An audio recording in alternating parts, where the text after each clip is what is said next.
money. All right. I'm Wolf. And I'm Toad. Yeah. Well, that's a bit abrupt. Yeah, it is a little bit. Yeah, but we're back. Hello, everyone. Hello. And yeah, we're just here for another podcast. Pow pow. And that's man. I understand what you mean by the delay in the. Yes. You're hearing your own voice. It is a little bit odd. Yeah. I'm going to pull out the headphones. Hopefully it doesn't all... I think it's still working. Cool. Yeah, okay. Well, oh wow, a bit of a technical thing on the fly right there. That was good. Anyway, so I had the idea of talking about Rick and Morty because good timing for it because new season's about to drop next month, I think on the 15th. No, is it? I don't even know. Of May, I think. Don't quote me on that. I mean, I could fact check it, but I mean, the computers are all the way over there and I'm over here. I'll pull that up. But it's in May. It's halfway through May, I think. And season 8's about to drop, and I'm looking forward to it. But I do want to talk about Rick and Morty, but more specifically, I want to talk about a specific character from Rick and Morty. You want to guess what that character is? Jessica.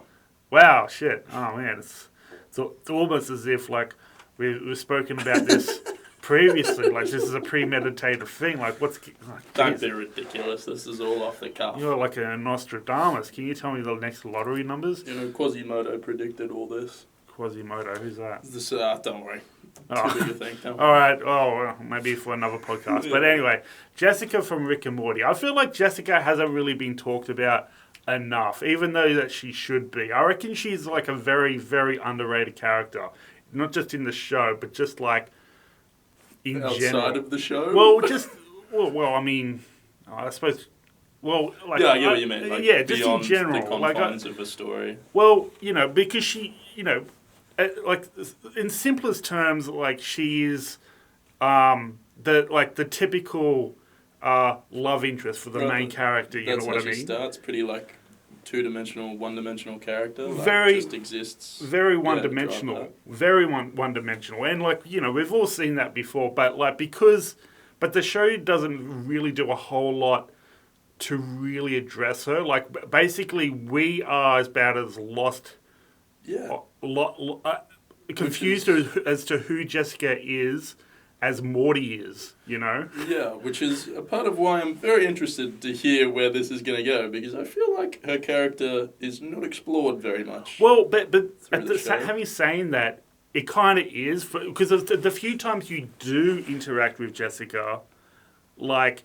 You know, she comes across as quite, you know, like a nice person. You know what I mean? Yeah. Like she's, but, I get there is some character development. Like I don't know if I'd say she has an arc that much within the story, but for sure, like she progresses as a character at parts. Like when she gets trapped in a crystal and lives for thousands of years or whatever, right? Like that's pretty advanced. Yeah, it's just like, but okay, I don't know. Like you just feel like that she's just like they've gone with a very sort of like less is more approach with Jessica. Like you know they've you know for the well like that in itself is a like that's a huge thing that's happened. But the thing is like I from what I remember, like we haven't actually seen or heard from Jessica since that incident where she gets trapped into in a time crystal and became a time god and she just sort of pieces out after that. She's all like, it's just a bit. It wasn't even too much. She was just like, I've evolved beyond this point, right? Wasn't that what she says? Yeah, but like she almost became a sort of like prophet at that point. She's just like she turns to Morty and says like, we will meet again and whatnot, and then she just gets catcalled and then you know says fuck off, I'm a time god or something like that. And you know in the episodes like prior to that is like you see you know Morty's just you learn more about her through Morty's you know infatuation with her. Sure. I feel like touching on that, one of the episodes where she actually did have some development was it where they have like the toxic version of themselves like pulled out of them, and she has to Yeah. pull Morty back to reality, sort of a little bit, right? Yeah, yeah. The show definitely has like an arc, and like there's definitely been character Yeah, developments. like she's like, upgraded from just his love interest to like in that Death Crystal one even episode, right, where he's just making all these decisions so that he can end up with her. yeah. Becomes a little bit more than just a love interest. Well, yeah, and also it's just like, well, but like I don't know. It's just like I really feel like the show's like with the way that they've presented her, they've done a really good job of making you feel intrigued enough that you want to get to know this person, like beyond just someone who's a love interest for Morty. Like she's become so much more than that. You're right, based on what them like withholding like Yeah. aspects of a character, like you don't get to know too much about her. Yeah. It's almost gotten to the point where it's just like I don't even care about like the dynamic between Morty and Jessica. Like they're both been important as far as both of their character developments is concerned, but whether or not like it's like whenever I've seen like this sort of like character archetype where it's been like pretty one dimensional, it's typically just gone with a like will they won't they kind of thing. That's the bog standard But trajectory. this like I almost don't really care about that anymore. It's just like I just want to get to know Jessica, and like I want to know what kind of role she plays. And like I feel like that hasn't really been discussed a whole lot in the show. Like most people, when I've like heard podcasts or people talking about Rick and Morty, they're usually talking about who like what's evil Morty's plan? Like who is he, or what's Rick Prime gonna do? Yeah, who gives a shit about that? I want to know more about Jessica. Well, what's going on there? Yeah, well, because it's just like when she got trapped in a time crystal and was just like stuck in this universe for like what feels like must have been like you get the impression it was like thousands of years or whatever. She was stuck in like a Narnia. Yeah, it definitely breaks the trope a little bit. Yeah, and like when she walked off, I'm just kind of like, are you okay? Like what's gonna happen from here? Like like oh my god, shattering event. Yeah, and so I don't know. It's just that's why, and part of the reason why I like Rick and Morty so much is because I feel like it's just such an original show. Like the producers or Dan Harmon or no longer Justin Morton. Yeah, whoever's doing the bulk of the writing. Yeah, like they don't seem to really care about what like the standard storytelling. Traditional for sure. Yeah, like they've just done some like a whole bunch of stuff that is just like unheard of, and like as someone like I've studied film and I'm doing creative writing at uni and I have delved a fair bit into the philosophy of storytelling, going back to Aristotle, who there's like in almost every piece of storytelling you've ever heard about, and particularly in film, is they all carry like a certain story arc, but Rick and Morty doesn't really do that too often. I mean, it's. I feel like it's trying to be a hybrid of The Simpsons or South Park, while also having like how The Simpsons and South it's all like kind of time locked. It's all there have been. Yeah, it's all static in a lot of ways. Yeah, though, right. Like whatever development they have, the show resets by the end of the episode. Yeah, static. That's a good word. That is a term used for storytelling. Where but Rick and Morty is like it's trying to be kind of both. I mean, The Simpsons has had things develop, but not to Maud dying. That's stuff. Yeah, or Troy McClure not being in the show anymore either. Isn't he? No, but it's because the voice actor in real life died. Oh, that's right. As well as Lionel Hutz, as well as what's her name? Mrs. Krabappel, which is That was only fairly recent, wasn't it? Relatively, yeah. Anyway, going off on tangent. I mean, but still, like but like Rick and Morty, like they've, so like a lot of criticisms of Rick and Morty, which I think is fair. It's like it's sort of like being too smart for its own good, or trying to be so clever that, that it makes you just kind of want to disengage for a little bit because it's like, but I can understand people being like, I just want to laugh, man. I don't want to have to. It has those moments too, though. I know it's so stereotypical to just talk about how big brain the show is, but I feel like there is a lot of depth there in between fart jokes and burping as well. You do get a reprieve. I mean, yeah, it's... every character, almost, that's in it has a lot of depth. Even throwaway gag characters like Mr. Poopy Butthole ends up getting, this whole interesting sort of arc. It's legit an arc when he has to deal with his divorce. And being an alcoholic. And that was just to, It's like the show just, does a one-off sort of, joke about... Yeah.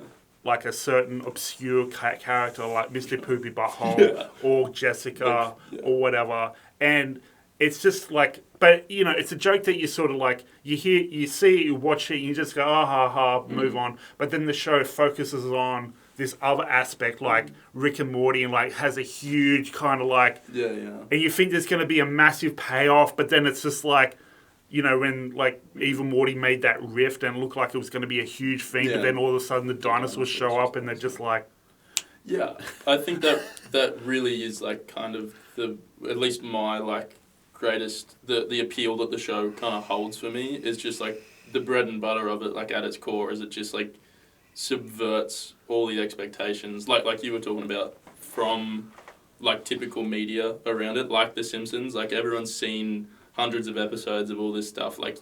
Your brain can do the maths. You know how it's going to end, and then just generally it doesn't end that way. Yeah. In the show, I think that's It's just they've just got a very unique style of sure, definitely unique of both comedy, but also just I don't know, I'm just looking forward to seeing where they go from here, because when I mean by just an example of it being trying to get too philosophical was when they had the situation where both the clones of Beth fall in love with each other and they have a relationship. Yeah. And it posed a really interesting philosophical question of, is this really, really healthy, or is it just toxic? Is this as narcissistic as it can get? Yeah. But it ends up kind of being both in the episode, doesn't it? Well, sort of, but I have a bit of a theory of my own, and I'm going to just I have when I first saw that episode, like I said before, I was kind of oh, Jesus Christ, what am I even gonna how am I gonna even think about that, But I like to think of it as it's either. It depends on how you look at it. It's and also if you think about Beth as a character, or even not just Beth, but the whole family and their dynamic. It's important to remember that the only reason why they're in this situation to begin with, the only reason why Morty even exists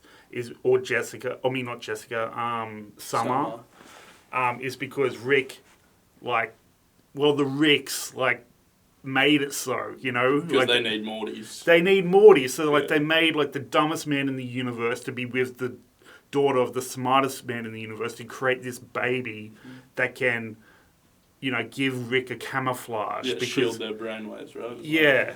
But, I also like to think, even though the show, or the Ricks at least, we've heard this from Ricks, that the reason why Morty's able to provide that for Morty is because he's dumb. But I think he's not dumb, because, he shows moments of great introspective clarity pretty often. Evil Morty's a genius. Evil Morty is the only character in the entire show that's been 2 steps ahead of Rick the entire time. Sure. Rick already took on the time testicles. He took on the galactic government with ease. But this one little Morty that's you know, but like and also like I kind of agree with evil Morty. The only reason he's evil is because like he's the only Morty that's like, you know what, fuck it, I'm gonna do my own thing. But he had to do all this crap in order for him to be able to escape his situation with Rick in the first. Felt like was this eternal hell. What is it? The finite curve. Yeah. Whatever, where Rick's the smartest. Yeah, Is yeah. it being or just mammal in the universe? I don't know. Whatever. He's a smart dude in the universes. He is a smart dude, but it's just I don't know. Like he just lacks, you know, certain qualities that make people smart in other ways. Yeah. You know? Definitely. You know, but I don't know, like, or even like, so. Yeah, just going back to that episode of, you know, Beth being, whether or not it's toxic for her to be in a relationship with herself. Like, I like to think not really, because, I mean, if she's had no autonomy, like no kind of, like, real free will, if her whole life has been premeditated, and even though Rick C-37 wasn't really, like, he wasn't on board with that regime, he definitely participated. Yeah, I mean, he was one of the founders of the Citadel, right? Yeah, and like, so I like to think that, you know, let her go nuts. If she wants to have a relationship with herself, like if there's anyone in the universe that should be allowed to love themselves, it's probably someone who... yeah, I don't think there's anything wrong with inherently loving yourself, right? I think it kind of touches on the whole getting carried away with that and how you can love yourself too much, but I think the whole point is loving yourself isn't inherently like wrong. It's not bad. It can be really good for a while. Like she found it really freeing, and like wasn't it like something she'd never found in relationships previous, at least definitely not with Jerry, which fair enough. Like I don't know, I feel like he probably leaves a fair bit to be desired as a romantic partner, probably. Jerry. Right? Yeah. Well, here's the thing about, like, I'm glad you brought up Jerry, because like I've actually like I don't mind Jerry. Yeah, me too. I think he's great outside of just like comedic utility as well. Yeah, well, because he provides like a lot of people will think, say things like, oh yeah, but you know Jerry's done like a lot of messed up things too, and like you know he. Humans do bad stuff. Yeah, every now and then, right? And in the context of this situation, like Jerry's kind of in the situation where it'll be like. With Rick in the situations that he has put Jerry in, would be like giving a semi-automatic to a toddler and just being like, you know, like, that's true. You can't really, sure they might like do something dangerous with it, but you can't blame them. Yeah, really, for sure. It's not. You're giving they don't know what they're doing. You're giving a baby a shotgun. I get it for sure. So a lot of it comes from cowardice. I feel like what's that episode where he's made of wood when they have all the clones, and so he steals the varnish for himself or whatever it is, and the sealant, and then just his price he pays for abandoning his family as being immortal. Wait, so. Yeah, how did that make him immortal, though? Like, I think it's just because he was a robot made out of wood that somehow had consciousness. He was just a ventriloquist, though, dummy, kind of. Like, yeah, I thought he was just made of wood or something. Yeah, right. I don't know. It seemed like he had consciousness. Like, Rick's been shown to be able to do that before with robots, that they have consciousness, like the butter robot. Yeah. I don't know, man. Like, we can debate what is consciousness, what is... all that stuff if you want. I'm happy to have a crack. I don't know the answer. But. Yeah, but that was a funny episode as well. Like, yeah, it was a decoy episode. Yeah. That's it. Funny, but oh my god, like that was an episode where it's just like after all was done, I was like, yeah, I'm not even gonna touch that. Yeah, legit. I mean, you might have stuff to say about it. It's I mean, yeah, I wasn't sure like how he ended up being immortal in the first place, but yeah, like we got an interesting glimpse into the timeline of history in the Rick and Morty verse. Yeah, what's to come in the future? Then they do Cowboys again. And then they go back to Jesus. Like, oh my god, this is happening again. Like, after the Cowboys. But I also remember like people like a bird race got evolved, I think, or something. Right. Yeah, but I only vaguely remember. I don't remember much of the last season of Rick and Morty. Was that the one with the dinosaurs and the wormhole and stuff, or is that the one before? I think that was the one before. With the massive incest baby and all that. Oh. It was starting to lose me a bit with all that. Yeah. Like, that's kind of what I mean by, like, the show kind of tripping on its own feet a fair bit. Because For sure. They just kept upping the ante. Like, they just had to, just reach this, like, point of, I don't know, entropy, where it's just like, you just can't go any further, like... Well, yeah, it's like, because they're kind of trying to, like,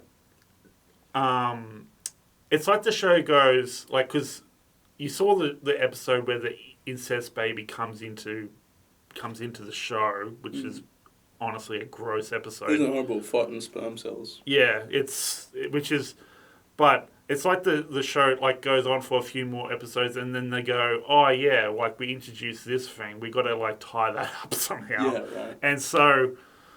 I felt they just ended with this, just for shock value, obviously, I think, is why they made the incest baby. But then, because the writers care about this universe or whatever, and they had to actually deal with it. But the thing is as well... like, because doesn't the baby just die? No, it doesn't die. No, it's just out there floating in space. There was an episode where, like, it was sort of like it was like an Evangelion style episode. It's like Rick when finds... they do the Power Rangers? Yeah. The raccoon thingies? Yeah, like, which, I mean... Yeah, that wasn't one of my favourite episodes. It was just like... it sucked too. Yeah, I felt like it was just an excuse to have, like, Power Rangers. Yeah, that's all they cared about, was making the... What is it called? The... Megazord? Is that the thing it's called? Yeah. When they all get together? Yeah, and, like, doing the weird sort of, like, monologues between Summer and Morty, like... Yeah. But the only reason that episode really feels like it existed in the first place was just to give like a story arc for this incest baby. But, like, the thing that's kind of, like, I find really off-putting is the fact that this isn't the only time that Rick and Morty has, like, dabbled in the topic of incest. Really? Is it a common thread? Well, kind of. Like, if you... So... Raising Gazorp, that one? No, it doesn't. No, not that. But in the very first episode... It was just a robot he had sex with. Yeah. Which is, I mean, take that as you will. Yeah. But what I mean is, like, in the very first episode, where they're in the dream world and, like, Morty comes across, like, the really slutty Summer. There's that. In his maths teacher's dream, mate. Yeah, which is, Yeah. But that was the point, that it's so many layers of messed up. Yeah, I mean, but also... I'm not saying that excuses it. It's still, like, messed up. Yeah, I mean, I suppose there's a reason why, like, the first few seasons were, Justin Roiland was in, like, producing the show. Maybe that's why. Because, like, another thing that's a little bit incestuary as well, which... It doesn't really explicitly be stated, but you know how, like, for a long time, like Jerry's reasoning as to why him and Beth are having so many issues is because of Rick. Go on. And it's like the reason why that's a bit sus is because like I feel like he's sort of implying that Rick and Beth are sort of like Rick's, like, sabotaging Beth's relationship with Jerry. But, like, how would he be doing that? Like, it really has nothing to do with Rick being there and everything to do with the fact that, both... Yeah. I don't think it was necessarily from, like, a sexual perspective. He's screwing with it. He's just, like, undermining Jerry. There is definitely, like, constant sort of... Like the smartest man in the universe is not happy that his daughter is married to a Jerry, right? I think is more what the point was. He just doesn't approve of him as a father. Yeah, I guess, but, like... at least I didn't pick up on any incestuous tones, but I don't know. I could be wrong. But... It's just like there was an episode where, like, Jerry finally had enough, and he says to Beth, "Look, it's either him or me." Yeah. You know what I mean? Like, so in that, like, And even the alien thing that Beth and Jerry found in the basement that got fed up with them fighting, and he says like, it's got nothing to do with Rick. It's just like you two just don't get along, But yeah, like I could be wrong, but like the thing is, there has been other ancestral undertones throughout Rick and Morty. I trust you. And, with the incest baby and like... Yeah. Maybe that's just where it came to a head. Yeah, I don't know. I suppose the incest baby, maybe it's just like a... ragging on Justin like a little bit for his... because... I don't know. It's just...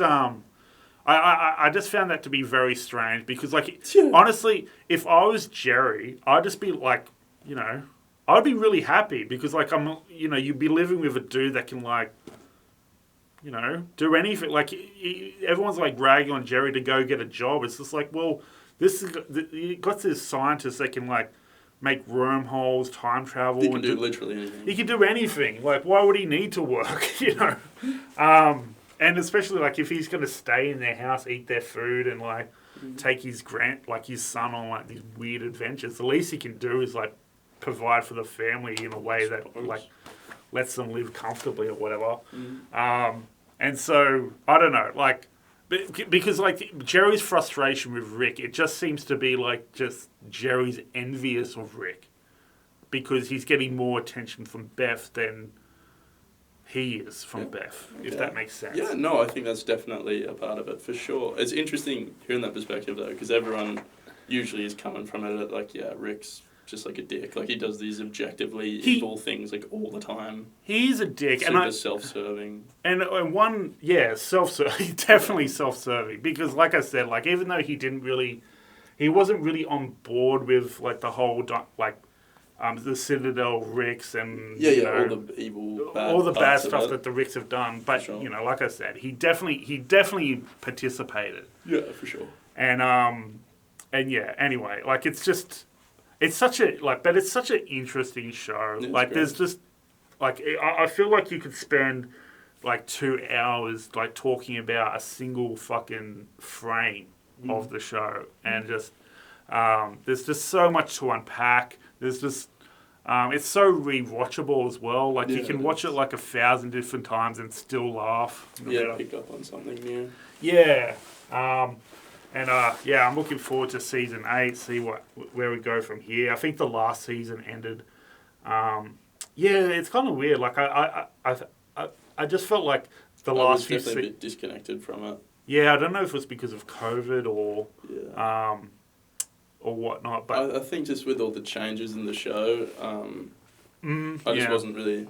I mean, I feel like the show wasn't that different though. Really, I think maybe just. You mean since Justin's departure? Him exiting the show.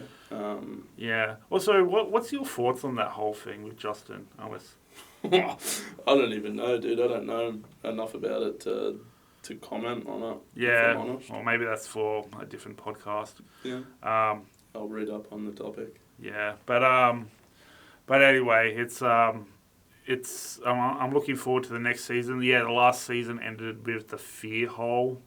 No, that was a good episode. I like that. It was a good episode. It took me, like, I didn't like it when I first watched it, but that's the thing. It's just like, I feel like after the second or third watch on a lot of episodes, you do start to, because like it's like information dumping, like information overload. And, what did you like about it? I thought it was, like, the character development for Morty specifically, how his ultimate fear was being alone and that Rick wasn't even in there, right? Was the actual thing. Yeah. Sort of. I thought it was cool. I thought it was an interesting perspective and sort of, like, peek behind the curtain into what's going into his subconscious. So, I suppose, like... Wait, but didn't it... It was Morty in the end who was in there alone.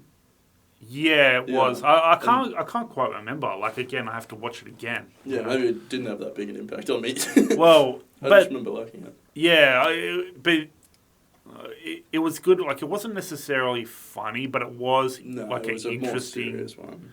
The gags from it just came from not being sure whether he was in the pit or not. Yeah, but it was more just because like I suppose it would kind of come full circle as far as like Morty sort of starts off resenting Rick from going on these adventures with him to, but then like Bird Person like presents him with opportunities to not have to do that anymore. But then Morty chooses to either out of reluctance or because he has enough empathy to care for his grandpa. Yeah, he definitely needs Morty. Yeah, or and Morty's aware of that. Yeah, because like I don't know, like and also like I found the episode with where like Rick and Jerry swap bodies. Yeah, they swap bodies for a little while, but then they super fuse. confronting. Yeah. And it was cool. I liked the sort of the premise of it all, where I mean, wasn't Rick's sort of whole idea was that everyone's just sort of lazy, like you all are capable of being really intelligent, you don't study it, and then the second he's in Jerry's head and like clearly just does not have like the physiological equipment, like his thinking is so slow, he just freaks out and kills himself. Yeah, but Jerry, because he's all suddenly becomes aware of the universe,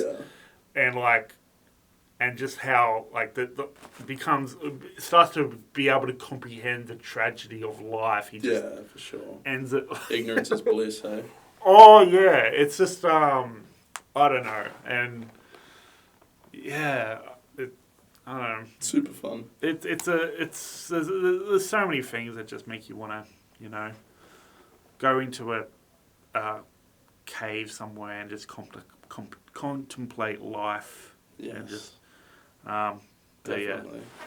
How are we doing for time? Oh, half an hour. All right.